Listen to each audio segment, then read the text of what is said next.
welcome to another episode of the Backstage Creative, the podcast that focuses on the people who work behind the scenes of theater.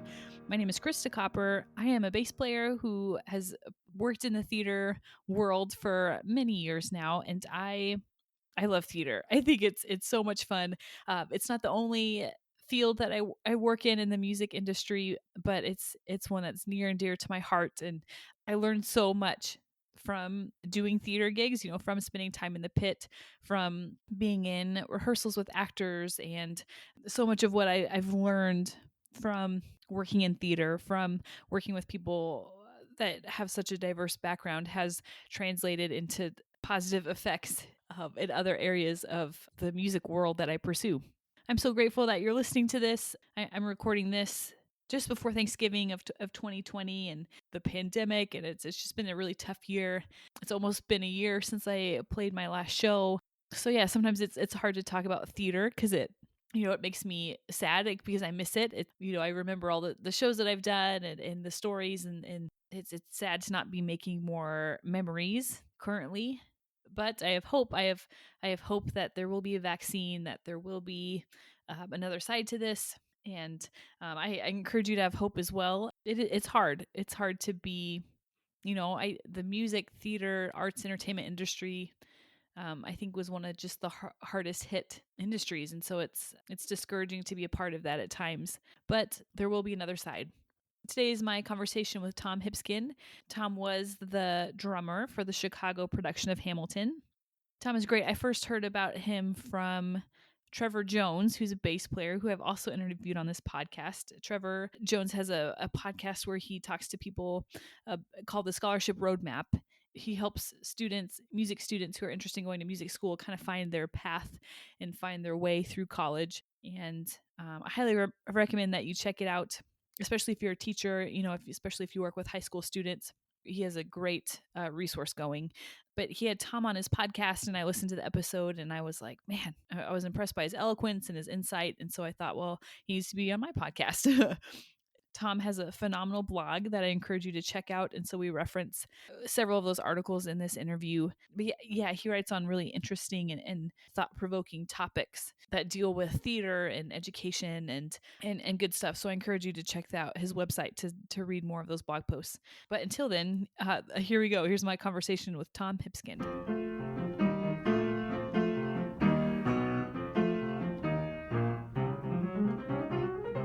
So what have you been up to these last like 8 or 9 months? Oh my. Probably a lot of the same things that most musicians have been up to, doing a few random gigs here and there, socially distanced outdoor summer things, and spending a lot of time in my home studio. Been doing some recording, doing a lot of practicing, and just trying to stay busy. Fortunately, unemployment has been keeping me afloat to a good degree. So, yeah. When you practice, what are you working on? I mainly work on technical stuff when I practice, Mm-hmm. and I set up. I have a room in my basement. I have a townhome, so I had to build out a sound isolated room in the basement of my house. So that took a while, but that's been. I've had that for a good about 12 years now. So that's really nice. It's a nice luxury to have for a drummer. But at the same time, I put together a practice kit with practice pads, snare and bass drum practice pads, and a couple of cymbal pads where I can just work on technical stuff, because as nicely isolated as this room is, it's still, people can still faintly hear things. So if I'm practicing something, especially something very repetitive, even at a low volume, it's probably like water torture to other people if they for hours on end.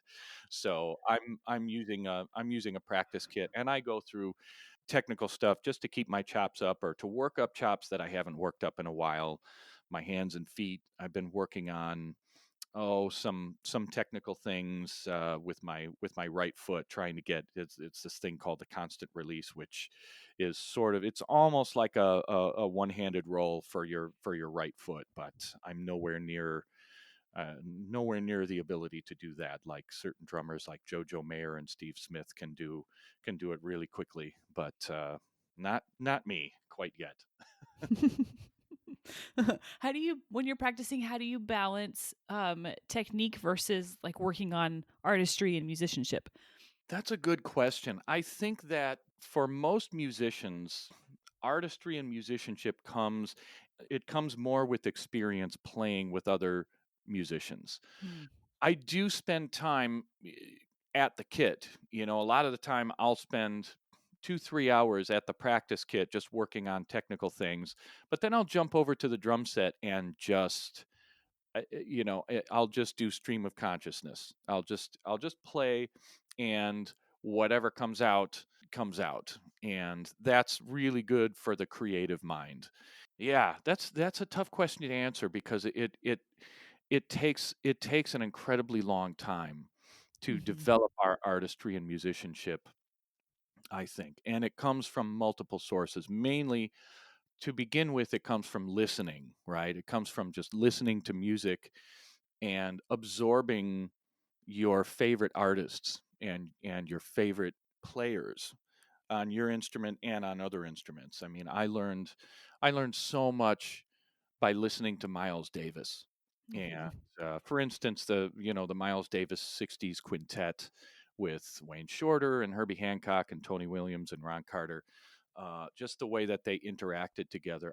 I learned so much from listening to Wayne Shorter's solos on like the Plug Nickelback set and stuff like that. You know, it's so much more of an abstract kind of education that you'll get from listening to that versus sitting down and playing through stick control exercises. You know, those things are really kind of dry, and in a way it's easier to practice that because it's all just laid out for you. Hmm. You know, when you have to sit down and use your imagination, you know, it's fun, but it's also very daunting. Yeah, yeah, I think you can kind of tell when you play with people, you know, if they're primarily influenced with jazz or primarily influenced with classical music, and versus the people who, you know, take everything as influence, you know, who listen to rock and roll and listen to Motown and reggae. And so yeah, I like that you say that it comes from a lot of different sources, because I think that those are the best, those are the people that I love to play with the most, that, you know, have a wide, have a deep palette. Yeah, a deep well. Yeah, palette.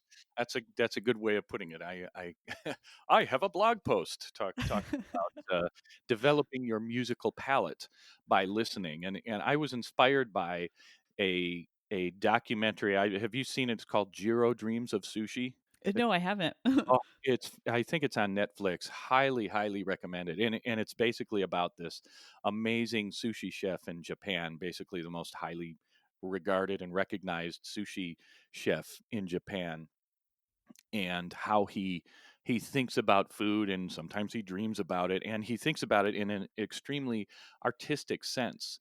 I felt so many parallels between that and music, and it was all about, you know, he talks about developing your palate by, you know, eating a lot of exotic and a lot of high quality foods, and developing your tongue and your nose and your sense of taste. And I thought, wow, what a great parallel between that and, as a musician, developing your ears. You know, I would say if there's one thing that musicians have in common, I bet we all have a love for really good food. You know, it's sort of, I think that we feel like a kind of an artistic sensibility in eating a really good meal, you know. Mhm. But yeah, it's for me, it's very much about having an extremely wide palette and a deep well of influences, like you said, listening to, you know, pop and rock, Motown, you know, jazz, classic jazz, modern jazz, big band, classical, and theater.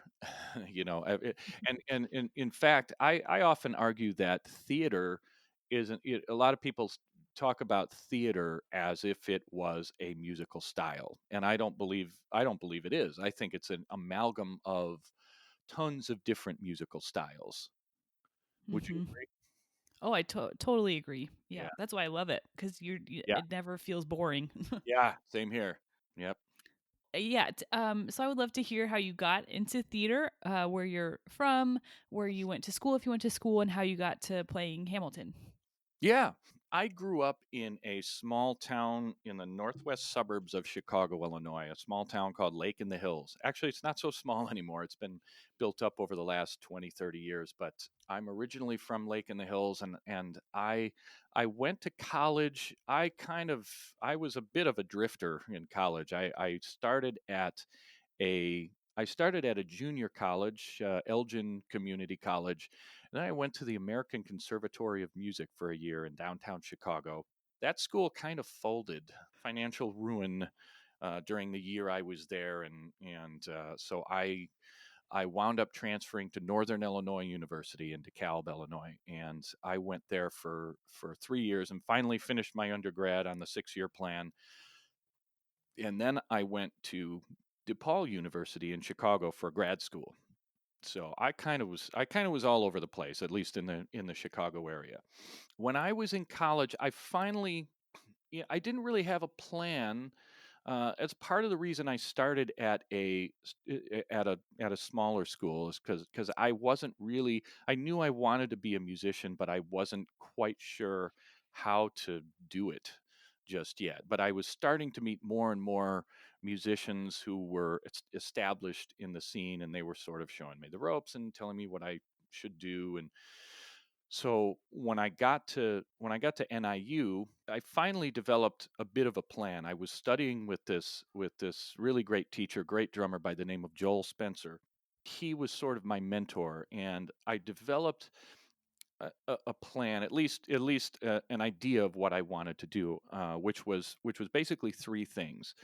I wanted to play, just do gigs and play around and play as many different types of gigs and as many different styles of music as I possibly could.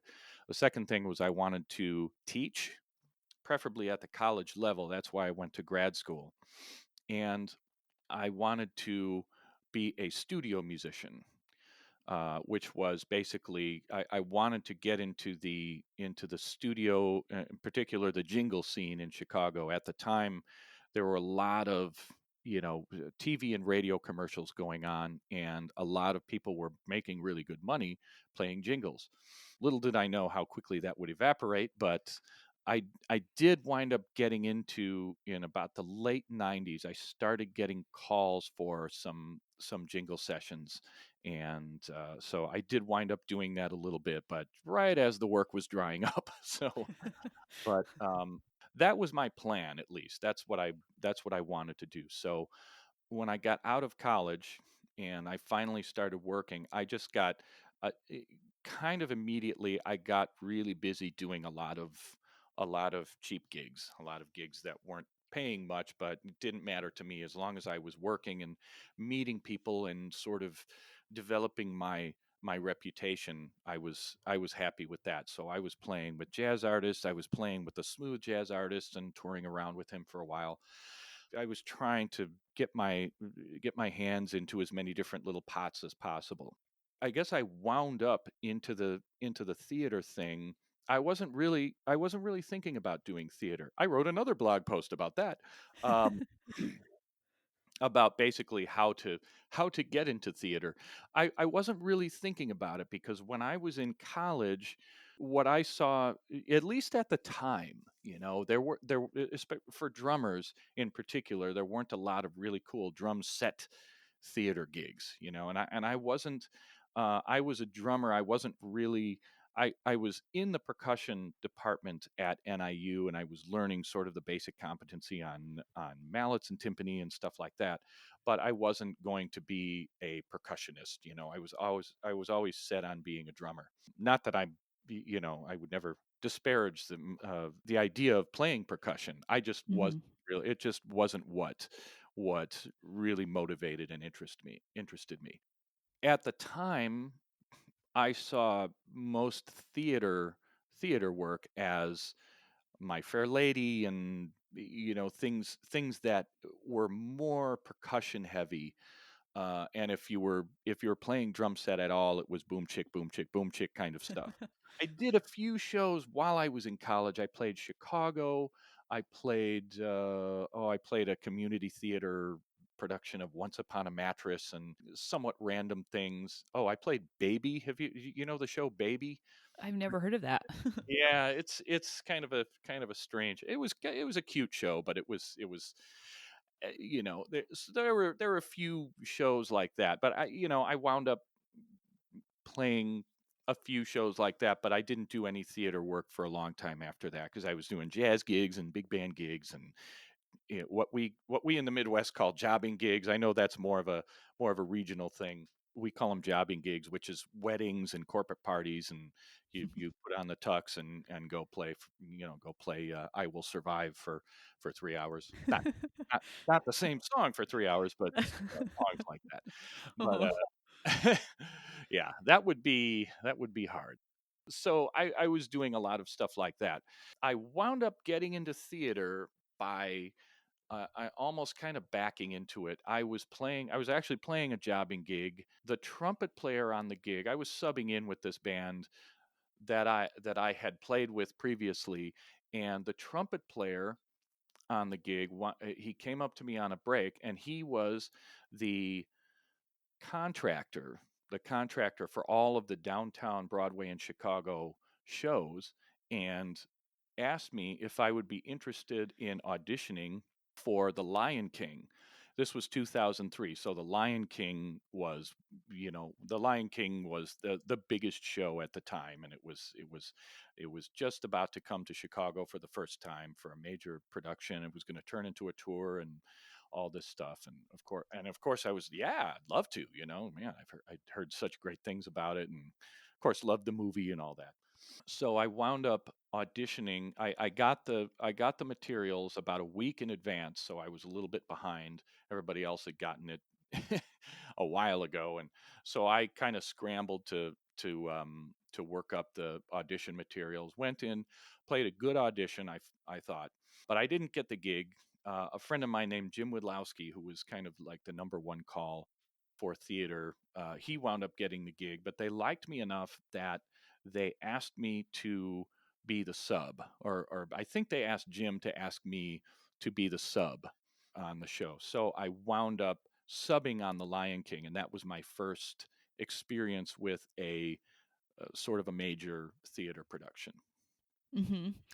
Subbing, I love subbing because I feel like it's such a rush because I think subbing is terrifying.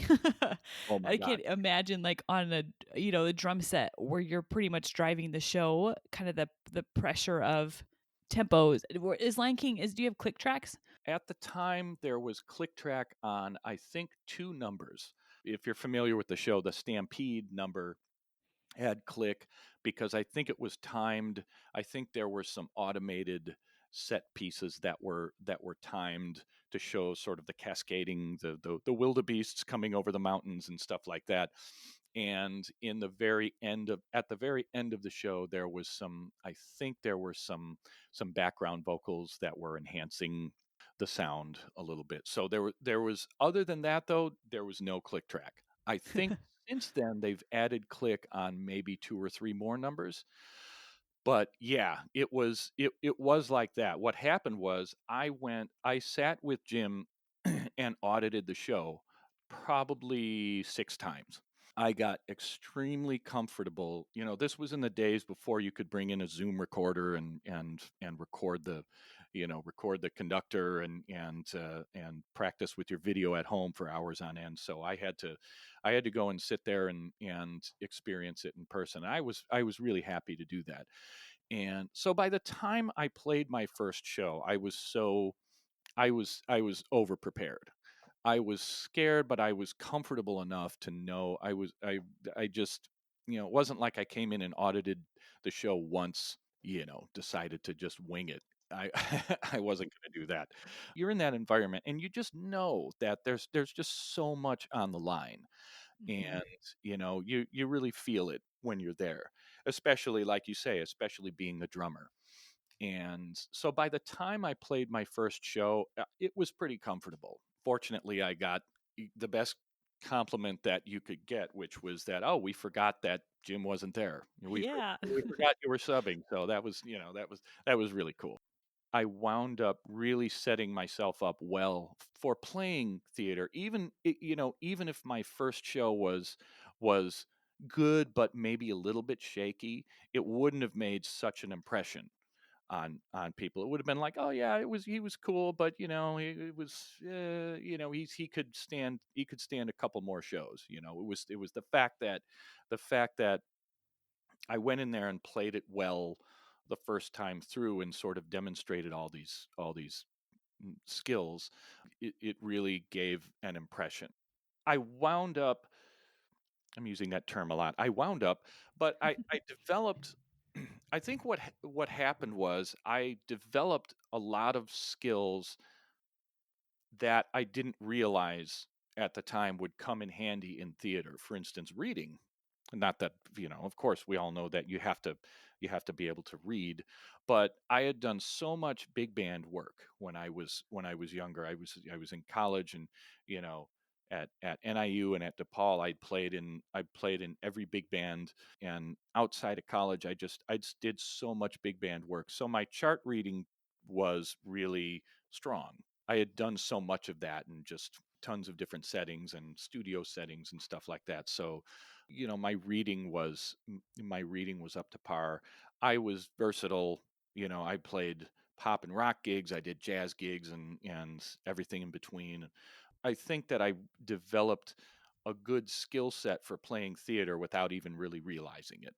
So I think that was a strong sort of indicator for getting into that scene. So after that, I wound up getting called for a few things here and there. I got asked to sub for Dirty Dancing and Shrek and a few little things. When Lion King came back in 2005, my friend Jim was over. He was playing Wicked, and so I got the call to do Lion King for basically a 13-week run in Chicago. So that was my first experience being the regular rather than being the sub.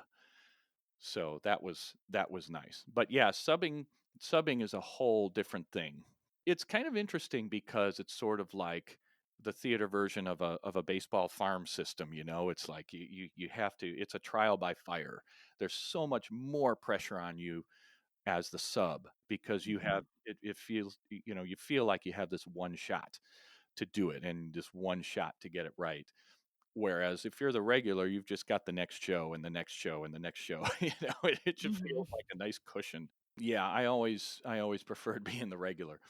But then I started, slowly, and this is around 2012. So it was a while. I was kind of in the theater scene, but I wasn't getting called for everything by any stretch.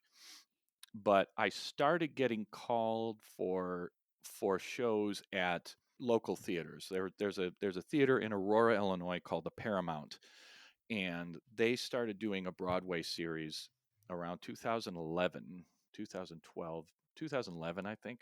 And I started getting called for shows out there, and I started doing them. And so theater, there's another theater called the Marriott. I've done some shows up there, and they're in the area. They're out in the suburbs. So I started doing more and more theater work as time went on. I mean, it just sort of became a thing. I just sort of went where the work was. Where I started getting calls. So I did. So I started getting more and more experience playing different shows. I did Annie in the Heights. In the Heights was really fun. Miss Saigon, Mary Poppins. I'm just kind of all over the place. I've played West Side Story a couple of times now. I did a really cool show called City of Angels. Have you ever heard of that one? I've heard of it, but I don't know anything about it. It's really fun. I mean, it's a lot of it's sort of like a film noir kind of Mm. thing. It's really fun. Like like a lot of big band and stuff like that. But so I did a good amount of shows at these regional theaters. Having played in the Heights, I started hearing about this new show from the In the Heights guy called Hamilton. And when I was playing West Side Story at the Paramount, the key one player at the time on this show, a guy named Colin Welford, who wound up being the MD. He was going to be the MD on Hamilton. He approached me at one of the breaks at the first rehearsal day, and said, "Hey, have you got you ever think about playing Hamilton when it's coming in?" I was like, "Yeah." He said, "Okay, well, send an email to Michael Keller, the main contractor in New York, who sort of oversees all of the personnel, and let him know you're interested." Oh, okay. So I did that. Didn't hear anything for a while, and at one point, I think Colin finally emailed me again and said, they want to hear you play. I said, "Oh, okay, great." And so I was supposed to submit recordings of audition materials, rather than doing an in-person audition. We all had to submit recordings of ourselves playing selections from the show, 5 different selections, 2 of which were complete songs, and 3 were just small snippets of different styles, different feels, and different things. So I wound up doing that. Because I have a studio in my basement, I wound up multi-track recording it, and along with the click track, not along with the recording, but just myself. And I took my time. I took 2 or 3 days, I think. I finally got I finally got a take I was happy with on the Schuyler sisters, which is just beastly difficult. It's very, very precise, so Mm. it took me a good 6 or 7 takes to get that one. By the time I ended up with stuff I was relatively happy with, it was pretty well representative. So I wound up sending them off and got the call the very next day saying, "Yeah, you got the gig." I was like, "Woohoo. All right." Yeah, I mean, it was just sort of because I was doing a lot of it, and I had developed a certain reputation, I guess. It felt like that opportunity just kind of fell in my lap, but it really didn't. It's the kind of thing where you just work hard, and eventually you'll kind of wind up in the right place at the right time. Hmm. Yeah, I've I found in my own life, like when gigs get slow or I have a lot of really easy stuff, I don't practice as much, and then several times this has happened kind of out of the blue. I'll get this call like, "Hey, we need you tomorrow to do this like 3 hour thing," and blah blah blah, and I'm like, "Oh, I don't think I have the calluses for that. Like this is going to be kind of painful because I've kind of been slacking off." But Right. yeah, it's you got to always have your chops up, I feel like.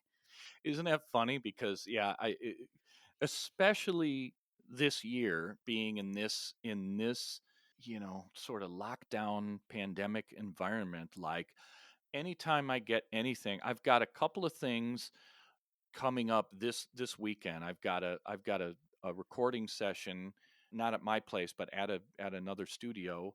I've got a gig. It'll be a socially distanced, small wedding gig, but it just feels like when you're just sitting at home, it feels like you're just relaxed, and suddenly you get called to do something, and, "Oh, I need you right now," and it feels like an urgent thing. And yeah, it kind of jars you out of your sleep mode or whatever. Uh-huh. Yeah. So I think about this a lot, like remembering tempos. And I don't know if you've had this experience before too, like when you're in the pit and it's like during intermission or after the show and you go up to, I don't know, the drummer or the saxophone player and you're like, "Hey, this song felt really fast to me. How did it feel to you?" And they're like, "Oh, I thought it was really slow." So how do you memorize tempos of songs? Do you have any tricks for that? Well, not really. I think that the key word that I like to use instead of memorize would be internalize. uh, Hmm. and that just comes with experience, and it just comes with listening. And I think listening and practice, because it's one thing to listen to a particular, say, a particular number where, there's always that one number in every show, right? Where everyone, and maybe not everyone, agrees on what the ideal tempo should be. You Yeah. know, pull from here and a little pull from over there. And I have a funny story, just a quick tangent. I was on a jobbing gig one time, a wedding, a long time ago, where I was playing something, and on the break, one person came. I think the guitar player came up to me and said, it feels like tempos are just they're little. Maybe I think you could relax a little bit. It feels like we're pushing a little bit. Oh, okay, cool. So the next set, I went up and played with that in mind. And then the next break, the keyboard player came up to me and said, do you feel things are kind of dragging a little bit?" I'm like, look at that dude right over there. But, I would say, first of all, I would say thank goodness for the click track, because, Hamilton was about 90% to click, still is, I guess, but not having to deal with disagreement on tempos is just, it's a wonderful thing. But it's funny because, Colin he would say that he would sometimes get complaints from actors on stage who would say, "Oh, Yorktown felt so slow tonight. I felt like we were just kind of walking through it." He's like, "No, tempo's the same." Which is a really interesting thing, because your mindset and the way that maybe I had that extra cup of coffee today, which is just kind of making me a little bit jittery, and it's just making me kind of push the tempos a little bit today. Or, the next day, maybe I didn't have enough, and everything is feeling just a little sluggish today. Just our perspective is such a funny thing. And that's why, when I was doing Lion King, one of the most important things that I had was I think it was a Tama rhythm watch. And it gave you the visual. Of course, you'd turn the audio off, but it gave you the visual component of the tempo. Oh, cool. On shows where there wasn't click, and tempos on certain things were of the utmost importance, I would reference the visual click a lot of time. And then, of course, when the associate conductor came on, and they felt like, pushing this and pulling that, you had to adjust to that. So I would say that that's the most challenging part of doing theater, is making sure, as a drummer, especially making sure, not that I have experience playing other instruments in the pit, but making sure that everyone is on the same page with your tempo. And I think if there's one thing that playing theater has improved for me, it's my tempo awareness. Not just my time, certainly my time, and being able to play with solid time, or being able to push or pull if needed, but just my tempo awareness, and especially working with a conductor, interpreting the conductor's body language. It's so vitally important. I had a sub on Hamilton. After he played a couple of shows, I went in and asked the MD, "Hey, was everything cool yesterday? Blah blah blah." "Oh yeah, he's good. He tends to be a little rigid with his tempo. In other words, when he would get locked in, he wouldn't budge, and the MD would look at him like, hey, let's play a little bit more on the backside here, or play a little bit more up front there."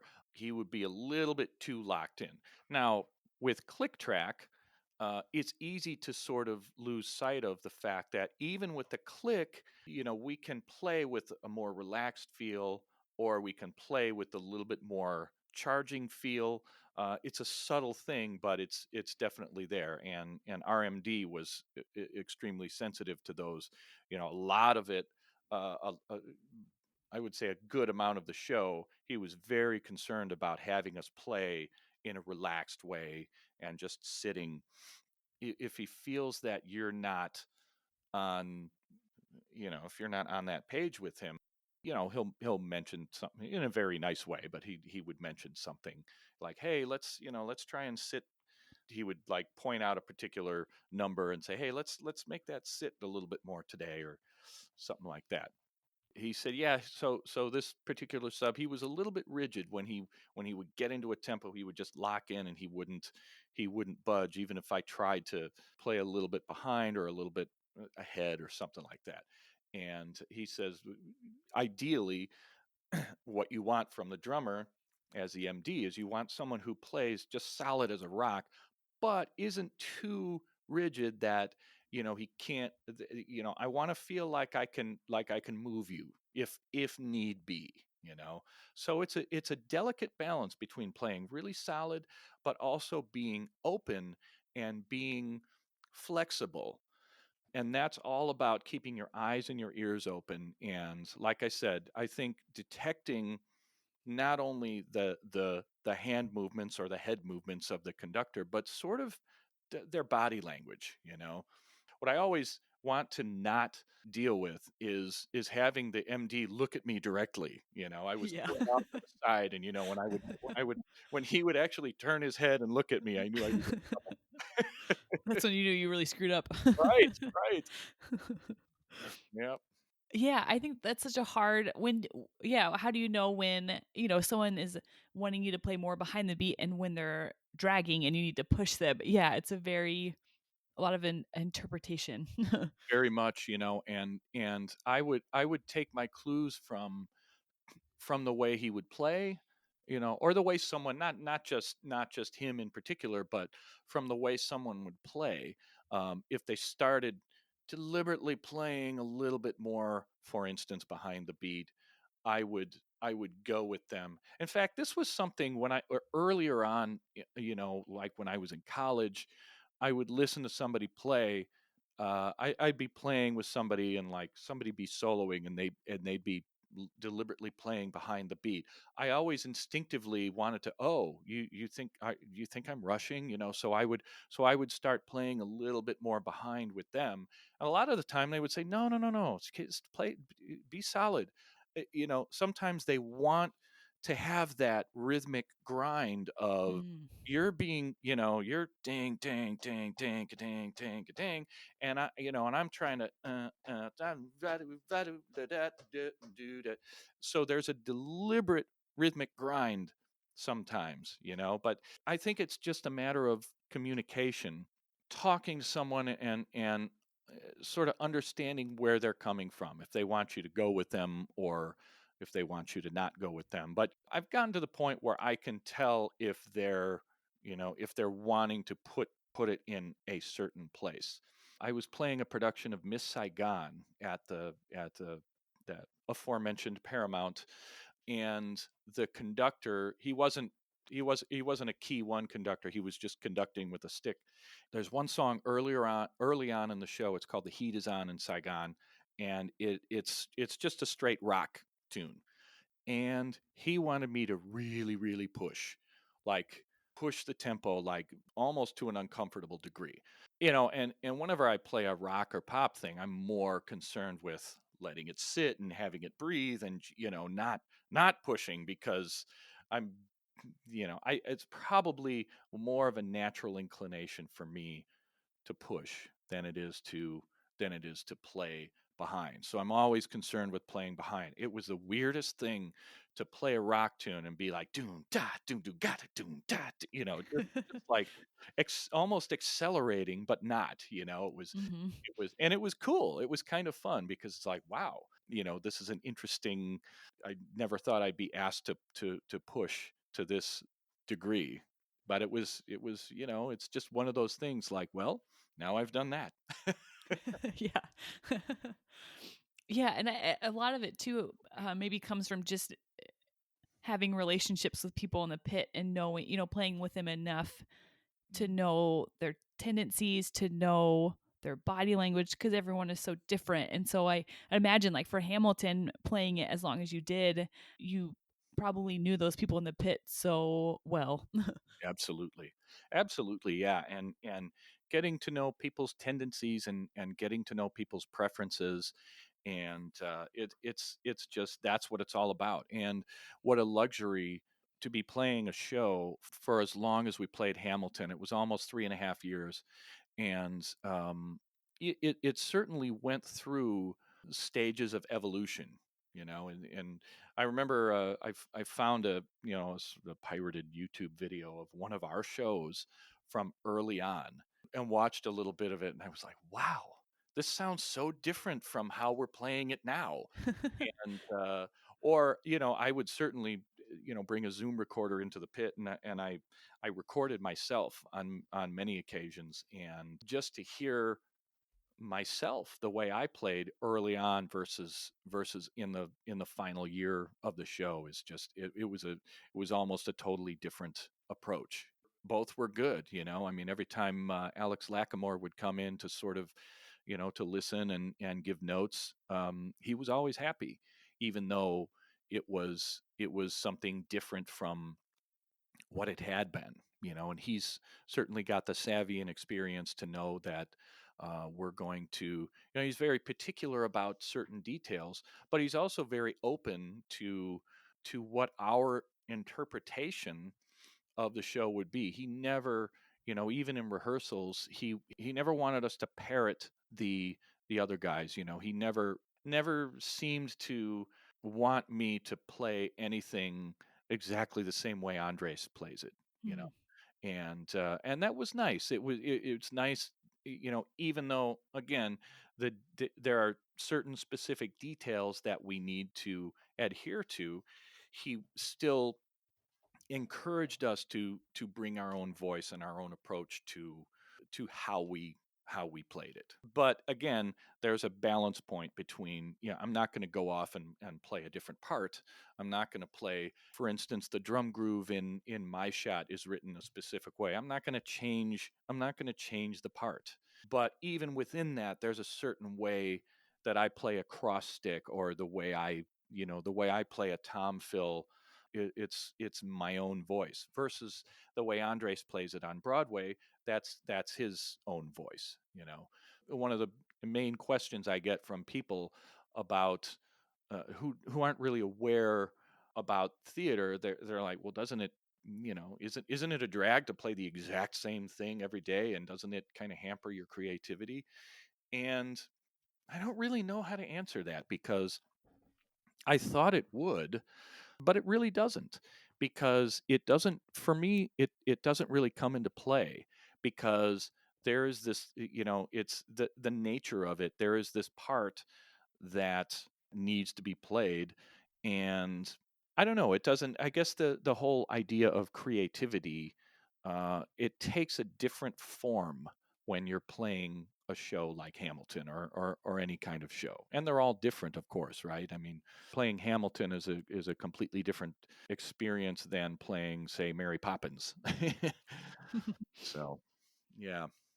Yeah, I've never played a show for 3.5 years, but yeah, I think part of it, what the challenge that I like about playing the same show over and over and over, is how can I make it as exciting as opening night? How can I be so consistent even when the part is boring, or even when I don't really like the show, or but how can I just bring excitement and energy and support in my playing night after night after night? Like that's hard.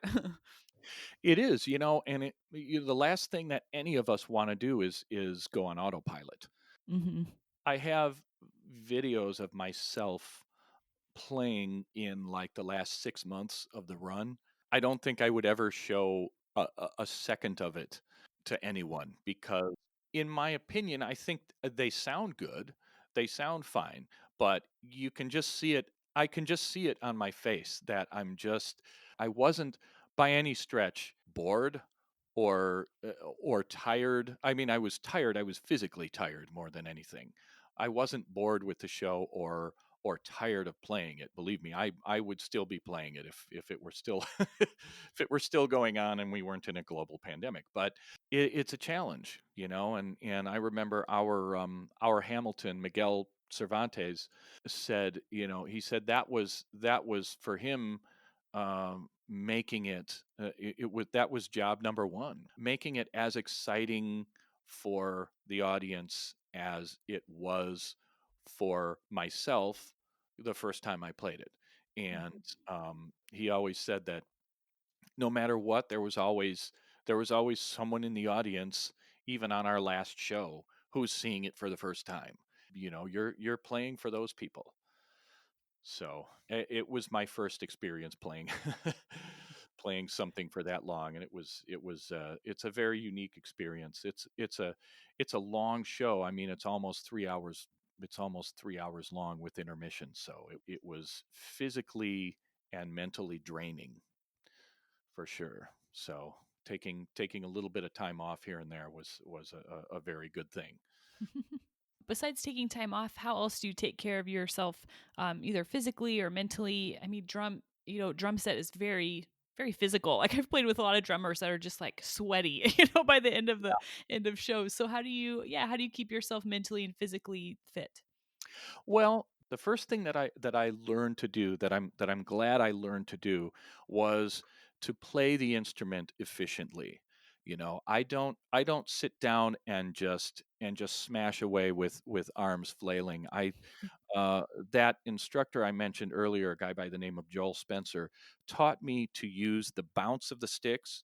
Once I figured that out, I really got into the idea of using the rebound of the sticks to play more efficiently, so I could get so much more with less effort, and drawing the sound out of the instrument using as little effort as possible. So I would say yes, yes, the drum set it's a very physical instrument from the standpoint of you're using both arms and both legs, but you don't have to play it in a way that is, that you're redlining your tachometer all the time. So I think that's the first thing that I would say, and that's why I spend this year I've been spending so much time at the practice kit, because I've been working on gaining greater and greater levels of efficiency. I think people have a misconception about technique. I have another blog post ready to go with this, that people confuse technique and chops. Yeah. To me, technique is the physical mechanics of how we approach playing the instrument. Chops to me has more to do with vocabulary. There's a bit of an overlap, right? But to me, chops is more of a vocabulary kind of thing. And I've talked to so many people about technique where they're like, well, yeah, I want to work on technique, but I don't want to become a technical player. And to me, working on technique, if you do it the right way, achieves the exact opposite thing, right? I call it technique to leave technique. Are you familiar with an author by the name of Josh Waitzkin? No. He has a book called The Art of Learning, and I Mm. cannot recommend it highly enough. It's one of my favorite books of all time. And one of his concepts that he talks about is numbers to leave numbers, or form to leave form. He started out as a chess prodigy growing up, and he moved over to martial arts and different pursuits. Now he's like surfing in South America or something weird like that. But he's kind of a renaissance man in terms of learning learning certain skills. So he really breaks down how he got to learn to play chess at a super high level, and then certain martial arts at a very high level. So he sort of equates it with just learning and artistic pursuit. So he calls the process of gaining greater and greater levels of technique numbers to leave numbers, or form to leave form. So I call it, I translate it to technique to leave technique. You develop the technique on the instrument so that you don't think about it when you're playing. Not that you do, but that you don't think about it when you're playing. I think when a musician sounds overtly technical, they're thinking about their technique, right? They're thinking about their form, they're thinking about what they're doing. And that's kind of the exact opposite motivation of developing your technique. To me, it's so that it's just there. I don't have to think about it when I'm playing, and I'm thinking musically. And of course, that goes back to listening and, again, internalizing rather than memorizing. I'm internalizing what I'm listening to. I'm internalizing this technique. So I'm not thinking about it. I'm just playing. I often tell students, when you're having a conversation with someone, you're not thinking about what your tongue, your jaw, and your lips are doing. You're not thinking about the technique of speaking. And when you start thinking about it, you get really self-conscious, and you start, at least for me, I start messing up. And that's exactly right. You shouldn't spend your you know your mental energy on that. We need to spend our mental energy listening and acting and reacting in in time, because our intuitive mind operates at a higher level than our analytical mind, than our conscious mind. It has to be soaked into the in it deeply enough so that it's intuited, if that makes sense.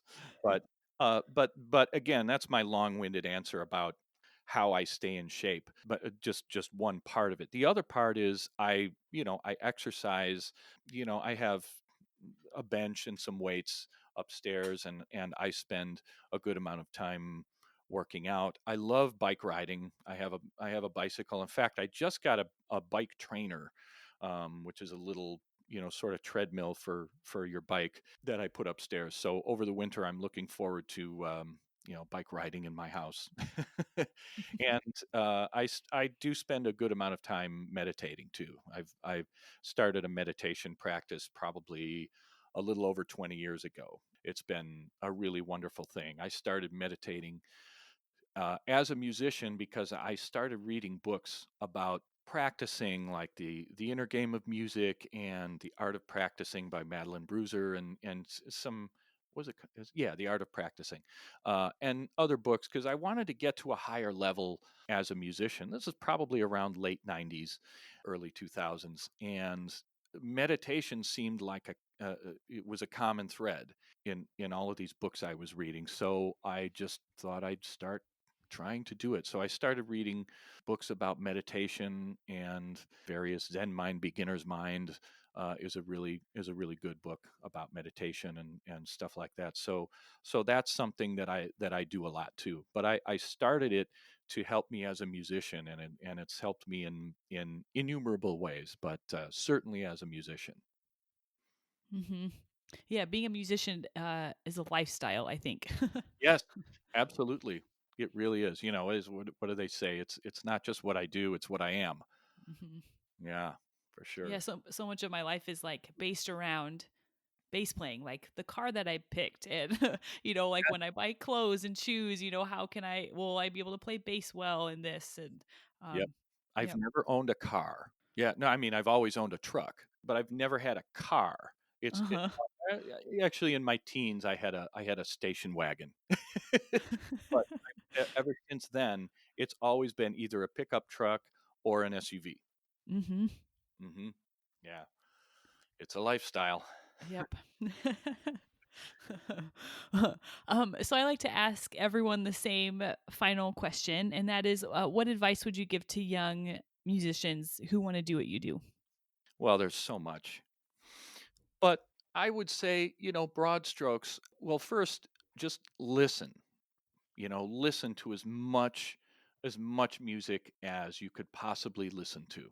I think that's first and foremost, that's the best place to start, because that's really where we first develop our love for it, by listening to tons and tons of different styles and different artists. And then I would say seek out people who do it well. And of course, nowadays with social media, it's easier than ever to reach people. While I was playing Hamilton, I had so many people reach out to me, like who they were coming into town. They were theater musicians in Lincoln, Nebraska, or something like something like that, and they would be coming into town, and they looked me up on the internet and said, hey, just want to let you know I'm coming to see the show, and blah. And I would always invite them to come sit in the pit with me if they were available for it, and they would just be doing cartwheels. They'd be like, oh my god, that's fantastic. It's easier than ever to reach out to people who are doing what you want to do. And so I would say take advantage of that and just keep at it. I think every success, I'll use air quotes in that, but I mean every success that I've had in my career did not come early. Hmm. It came late, and that's why I felt there's a song in Hamilton called "Wait for It," and that one was it felt kind of autobiographical for me. I mean, not all of the lyrics, but it just kind of felt like if everything that everything good I've gotten in life, I felt like I've had to wait for it, and Hmm. it's been worth it because it's so rewarding when you play music with good people. You have a good musical experience with good musicians. That's why we do it. Just that feeling that we get during and after playing a great show or a great set of music is it is its own reward. The most unfortunate thing is we do have to make a living at it because the music itself is its own reward. And I think the one more thing I would say that I probably wouldn't need to say to young musicians is be flexible and be willing and able to adapt and use technology. Most of us of my generation would not have dreamed of when I was a teenager of having my own studio, of having a recording studio in my basement. I never thought that would be a feasible thing, but I have it and I use it regularly, and it's especially this year, it's been a really really important thing for me because I've been able to interact with people. I've been doing a fair amount of recording this year. Just being able to use technology, I think, is such an important thing.